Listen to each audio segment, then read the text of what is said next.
Oui, on a vu, mais en fait, c'est assez impressionnant parce qu'en fait, à la frontière à Briançon, on vit en fait les chemins migratoires qui changent, de la même manière qu'on subit les politiques qui changent, de la même manière qu'on subit aussi euh, les résultats des élections, parce que voilà, ça a son importance dans une ville comme Briançon.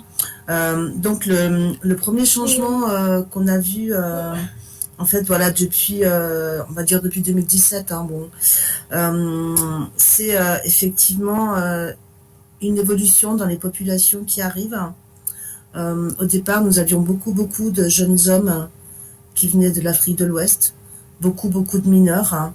Je crois qu'en 2018, les mineurs qui arrivaient, ça représentait à peu près 60% des arrivées. Donc c'est vraiment énorme. Et puis 2019, voilà, toujours des arrivées, beaucoup d'Afrique de l'Ouest.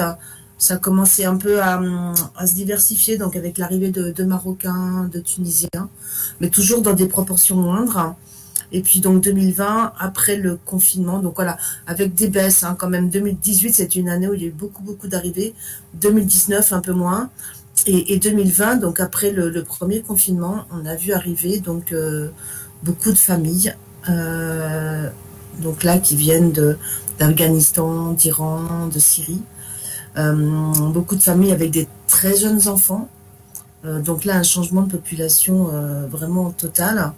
Ce qui de notre part exige forcément aussi une adaptation, que ce soit dans la mise à l'abri ou dans l'accueil qu'on peut faire à Briançon. C'est pas la même chose de mettre dans un dortoir une dizaine de jeunes mineurs que d'avoir à loger 4 familles avec un nourrisson de 10 jours, une maman enceinte de 8 mois et des enfants en très bas âge. Donc voilà, ça c'est quelque chose d'assez important à souligner, parce qu'en fait, nous on le ressent un petit peu comme ça. Je pense que même au niveau donc des forces de l'ordre en présence à Montgenèvre, ça rend aussi les choses plus compliquées parce que c'est pas la même chose que de refouler un homme jeune dans la, enfin voilà, costaud, que de refouler un enfant de 2 ans et un enfant de 4 ans. Voilà, je pense que c'est quand même humainement c'est plus difficilement supportable. Je pense qu'ils payent le prix là un petit peu de leur travail, mais voilà, ils l'ont choisi, hein, c'est comme ça. Donc ça, c'est le premier changement qu'on a constaté sur ces années. Le deuxième changement, c'est effectivement les changements qu'il peut y avoir au niveau de la mise en œuvre de cette politique de non-accueil et de déni de droit constant. La première chose qui est assez intéressante à souligner, c'est qu'en fait, selon les périodes, le droit ne s'applique pas de la même manière à la frontière. Bon, pas d'illusion, hein, c'est jamais dans le cadre du respect du droit, mais en tout cas, voilà, par exemple, pendant 15 jours, les mineurs vont être accueillis, orientés tout de suite vers le conseil départemental, et les 15 jours d'après, non, ils seront refoulés systématiquement. Comme si, en fait, on était sur une gestion des flux, et pas du tout sur l'accueil d'êtres humains qui sont là en difficulté. D'autres exemples, voilà, le plus récent, c'est effectivement l'annonce du doublement des forces de l'ordre présentes à la frontière le 16 novembre par Madame la préfète des Hautes-Alpes suite à l'annonce du président de la République, où là, donc voilà, on assiste à nouveau, mais je dis à nouveau, à une militarisation de la frontière, parce qu'effectivement, on a eu déjà des épisodes où les forces de l'ordre étaient présentes en nombre à la frontière. Donc, c'est surtout après l'épisode de Génération Identitaire où Gérard Collomb avait annoncé que puisque c'était ça, ben voilà, il mettait plus de force de l'ordre dans la montagne. Et voilà. Et là, depuis le 16 novembre, on assiste à nouveau à une présence assez importante, non seulement d'agents de la PAF, de gendarmes mobiles, mais aussi de militaires de l'opération Sentinelle. L'autre changement qu'on a pu voir, et ça c'est pas des moindres, c'est les résultats des élections municipales qui finalement ont changé complètement le contexte dans lequel l'accueil pouvait se faire à Briançon. Briançon était une ville adhérente à l'ANVITA. Donc l'ANVITA, je pense que vous connaissez, hein, donc Association nationale des villes et territoires accueillants.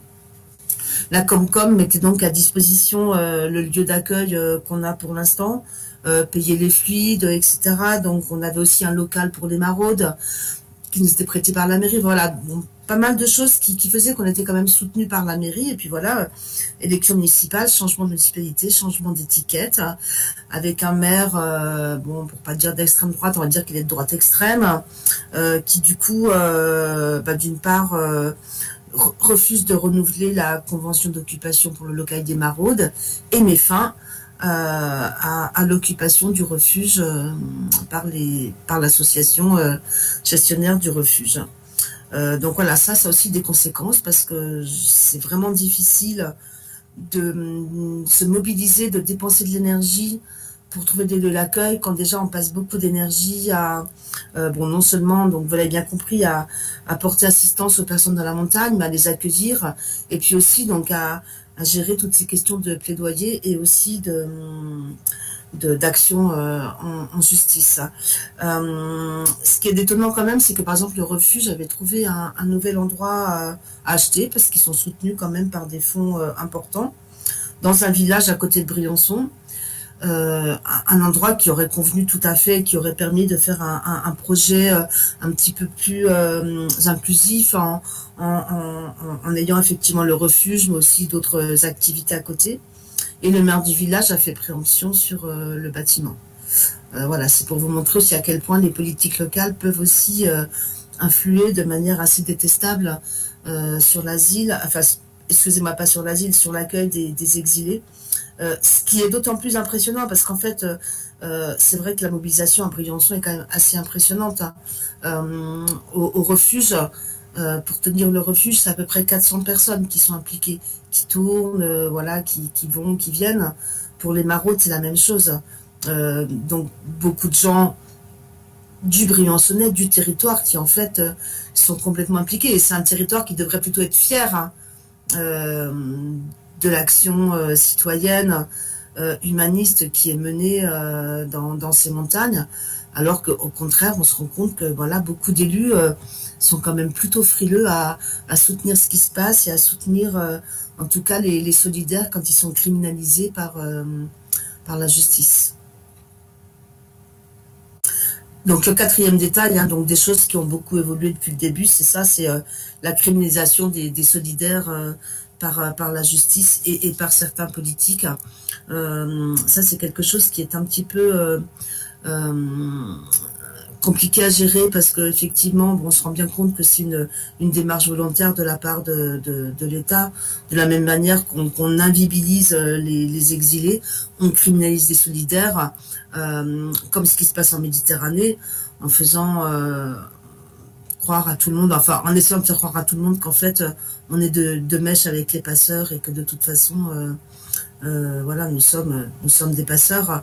Je pense qu'ils ont rien compris à ce qui était secours en montagne ou secours en mer.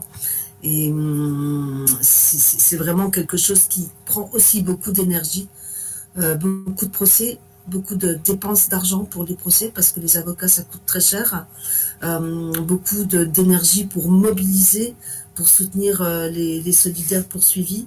Je sais pas, moi j'ai pas du tout fait j'aime pas faire de comparaison avec ce qui se passe ailleurs, mais je pense qu'on est quand même un des endroits en France où il y a le plus de solidaires en procès. On en est à une vingtaine, c'est quand même assez important.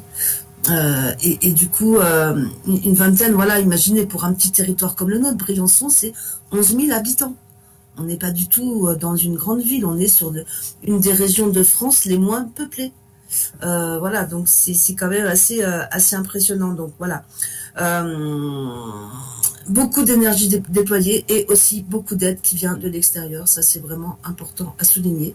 Si on n'avait pas tous les gens qui viennent de l'extérieur, ici, en ce moment, à Briançon, il n'y aurait plus de maraude. Voilà. Okay. Donc, un grand big up à eux. C'est important. Donc, c'est aussi un petit appel du pied que je lance aux spectateurs. Oui, on espère que vous aurez des sollicitations à la fin de la table ronde. Ok, merci beaucoup pour toutes ces informations. Du coup, il y a eu pas mal de questions dans le chat, mais je pense qu'on les fera après. Je vais demander aussi à Yann de réagir sur cette question de l'évolution du terrain et peut-être il il y a eu des choses similaires qui ont été vécues sur la criminalisation, sur notamment les changements politiques qui peuvent influer sur le terrain. Tout à fait, hein, je rejoins tout à fait ce qui vient d'être dit. Mais moi, je vois ça comme un déroulé en fait où, bien sûr, tout se durcit, tout est prévisible. Hein, quand on voit les milliards qu'ils mettent à Frontex sur des années, ça court jusqu'à 2025. On aura plusieurs milliers de gardes-frontières. C'est déjà acté, c'est déjà voté. Donc cette politique migratoire, elle est organisée sur un non-accueil pour encore des années durantes.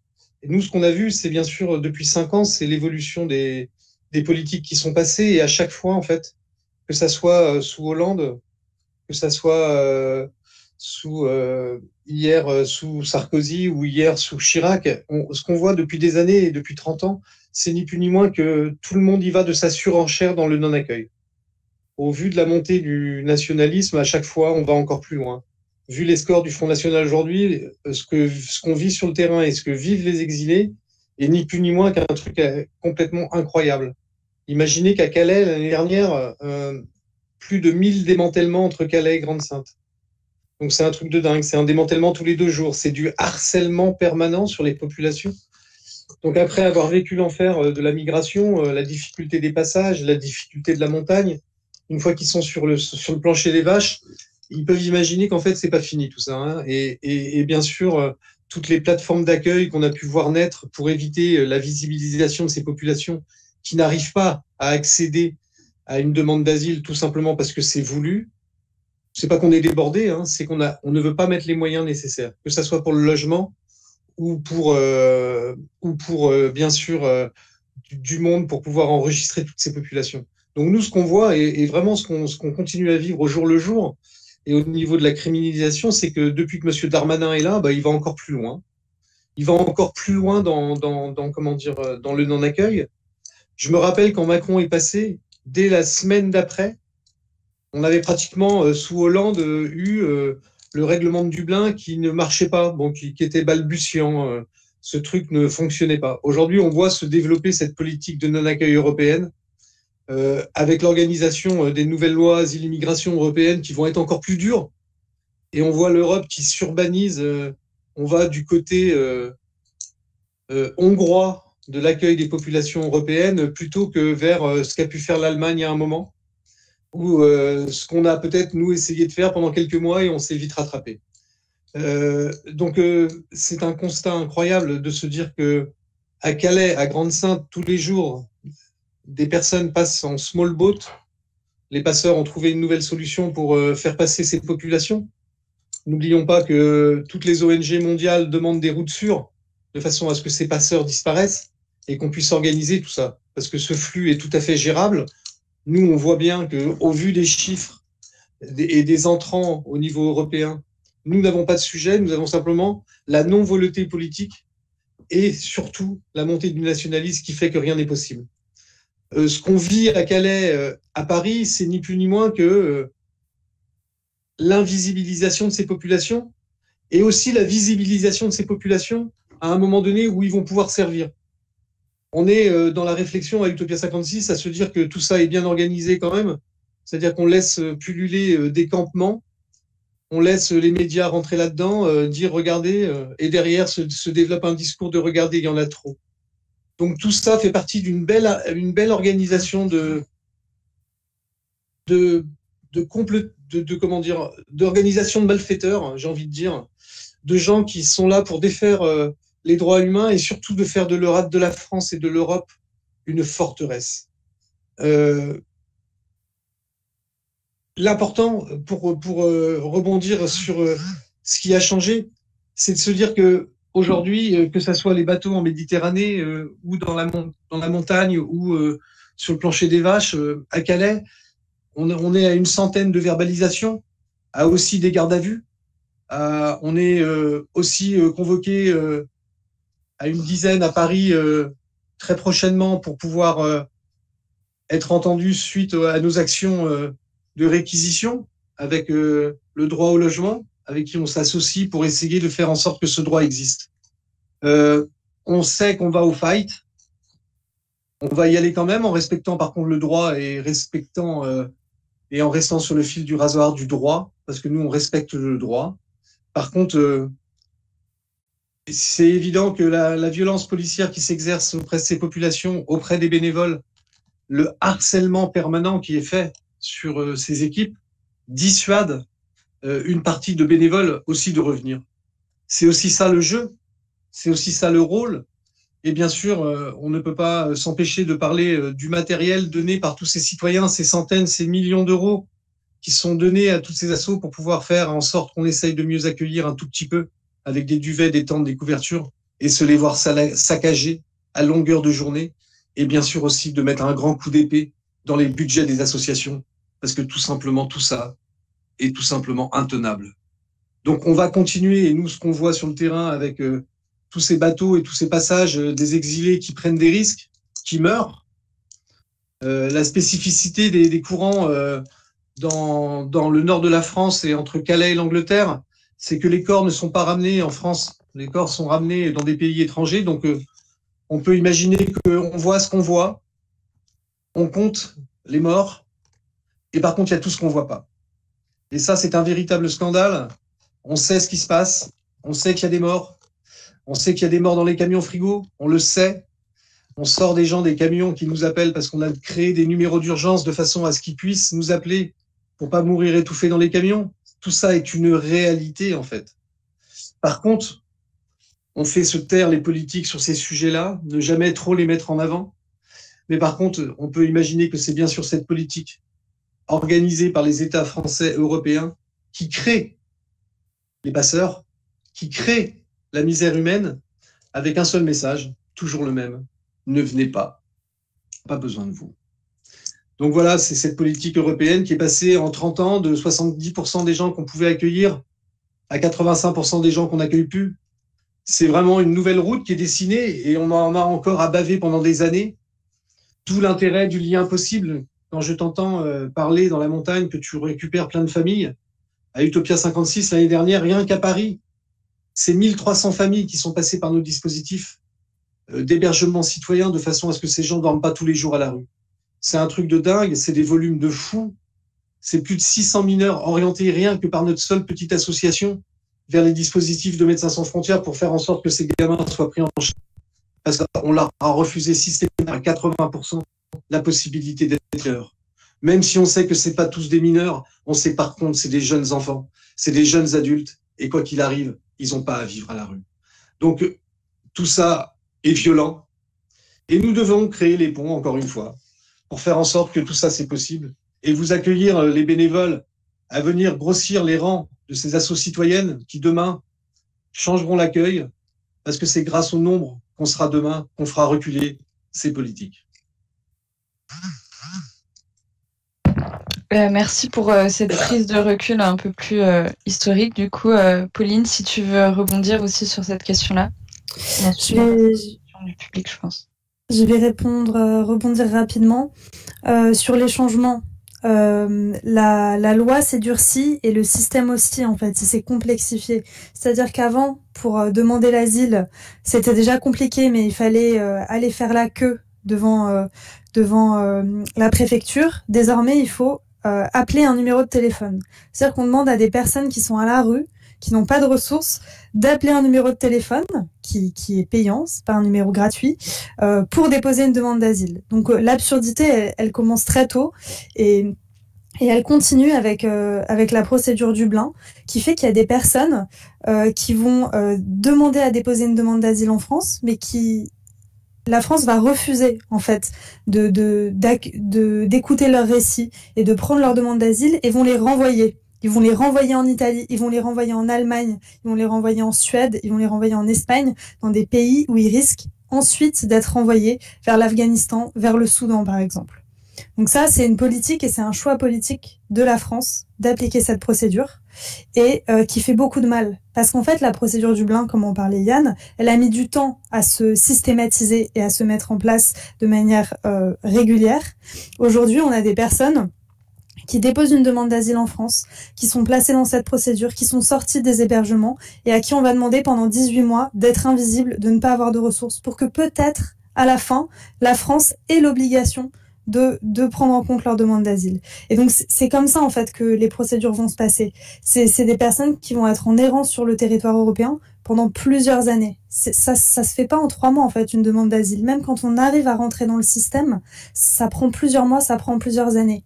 Et ça ne suffit plus que les personnes soient renvoyées une fois. Maintenant, ces dernières années, on a vu des personnes qui ont été renvoyées une fois en Italie, puis 2 fois en Italie, puis 3 fois en Italie. C'est-à-dire que le système ne s'arrête jamais. Comme pour les campements, on est face à un cycle.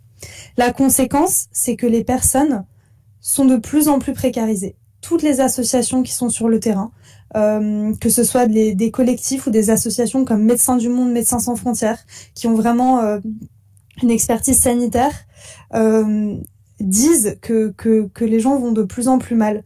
On a pas mal de personnes qui vont aussi tomber dans des addictions. Et c'est quelque chose qu'on voit de plus en plus. La question de la dispersion, elle est très importante parce qu'en fait, ça nous entrave aussi dans notre action et dans nos possibilités d'aider les personnes. Parce que disperser les personnes et les invisibiliser, c'est-à-dire que quand on a envie de faire une maraude, on s'est retrouvé dans des situations en fait cet hiver. Il faisait super froid, on avait du matériel, mais compliqué de trouver les gens en fait à qui le donner. Et en fait, cette politique, elle est hyper violente parce que même quand on arrive à mobiliser des personnes et même quand on arrive à trouver du matériel, eh ben on va pas toujours systématiquement trouver toutes les personnes à qui on pourrait le donner. Et ça, c'est encore une violence supplémentaire. Et c'est pour ça qu'il faut continuer d'alerter sur cette situation. Je m'arrêterai là parce que je sais qu'on n'a plus beaucoup de temps.